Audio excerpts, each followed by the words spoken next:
जलील जो हमारे औरंगाबाद के खासदार हैं, उनके नेतृत्व में हम लोग मुंबई भी एक मोर्चा लेके गए थे, जहाँ पर जब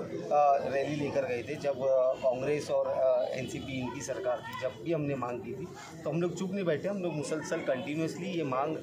उठा रहे। लेकिन आपका सवाल सही है, मुझे ये लगा कि ये एक सीज़न चल रहा है आरक्षण देने का या मांगने का। जैसे सरकारें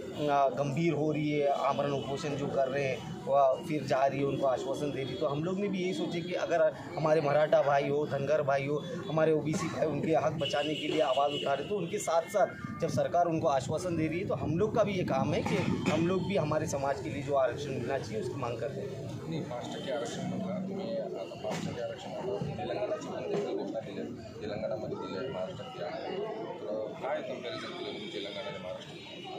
कोई कंपैरिजन कुछ नहीं है, जैसा कि अभी हमारे मराठा भाइयों को आरक्षण देने के लिए तेलंगाना पैटर्न यूज़ कर रहे हैं, वहाँ से दाखिले मंगाए जा रहे हैं, तो हम लोग भी, हमारी भी यही मांगी कि अगर वहाँ पर दिए तो वहाँ से ही वहाँ जो भी दाखिले हैं उस आधार पर वैसे ही वही तरीके से, वो भी इंडिया का ही पार्ट है, तो उसी तरीके से यहाँ पर भी आरक्षण देना चाहिए। जैसे सरकार उनको बोल रही है कि हम लोग वो सब मंगा रहे हैं, तो हम लोग की भी ये मांगे कि हमारी भी बात की दखल लीजिए और हमारे साथ भी इंसाफ कीजिए, ताकि हमारे जो आने वाली पीढ़ी है इस आरक्षण से फ़ायदा उठा सके। और जो जैसा कि तमाम कमेटी जितनी बनी थी उन लोगों ने रिपोर्ट में भी दिया है कि मुसलमानों को वाकई में इसकी ज़रूरत है, तो वो ज़रूरत पूरी करने के लिए, हमारे बच्चों का भविष्य उज्ज्वल करने के लिए हम लोग ये चाहते हैं कि हम लोग को आरक्षण मिलना चाहिए। उर्दू घर का तो अभी मांगनी काफ़ी सालों से चली आ रही है। 2013 में इसकी शुरुआत हुई थी, 2013 से आज 2023 है, 10 साल हो चुके हैं। भारत देश आज चांद पे पहुंच गया इन 10 सालों में, लेकिन हमारा सोलापुर शहर का उर्दू घर का उद्घाटन नहीं हो पाया है। तो हमारी मांग यही है कि उर्दू घर का जल्द से जल्द लोकार्पण किया जाए, इसको चालू किया जाए, ताकि जो उर्दू ज़बान है हमारी, जो गंगा जमुना तहज़ीब का एक प्रतीक माना जाता है और जो कि मुसलमानों की ज़बान नहीं है। आप देखिए इतिहास में कि ये सब धर्म की ज़बान थी, और क्या बोलते हैं, इंडिपेंडेंस से पहले सिंधियों की ज़बान थी। आज उर्दू को बहुत मान्यता देते हैं, बड़े बड़े शायर आए, बड़े बड़े लिटरेचर्स लिखे गए, तो उसको ज़िंदा रखने के लिए हमारी मांग ये है कि उर्दू ज़बान को बढ़ावा देने के लिए उर्दू घर की स्थापना होनी चाहिए। अजून एक प्रश्न,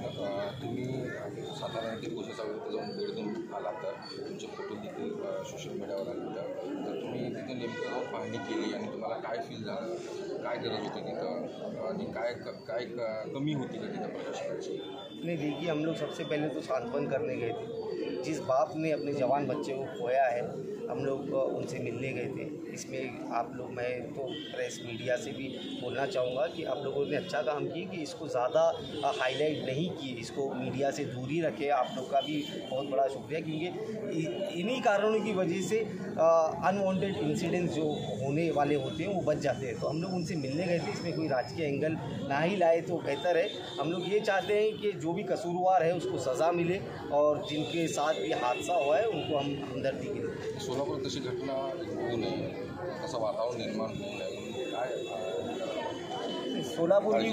सोलापुर की पुलिस मैं समझता हूँ बहुत सच है। सोलापुर के हमारे पुलिस कमिश्नर साहब और जो भी उनका डिपार्टमेंट है वो वेल इक्विप्ड है, और हमारे सोलापुर के लोगों में, सोलापुर इज़ एन एग्जाम्पल पूरे इंडिया में, जो ये जातीय सलोखा जिसको बोलते हैं, हिंदू मुस्लिम जो मिल के रहते हैं, वो काबिल तारीफ़ है। इसी का एक एग्जाम्पल मैं आपको बताना चाहूँगा कि 28 तारीख को हमारे पैगम्बर की वो ईद मिलादुन नबी है, जिसको हम मुसलमानों ने, हमारे मुसलमानों के जो भी उलेमा कराम ने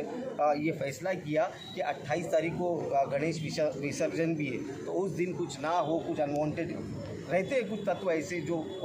मस्ती कर सकते हैं, तो उसको बचाने के लिए 28 तारीख को गणेश विसर्जन होगा, और हम लोगों ने एक दिन आगे बढ़ाकर 29 तारीख को इसको मनाने का फैसला किया।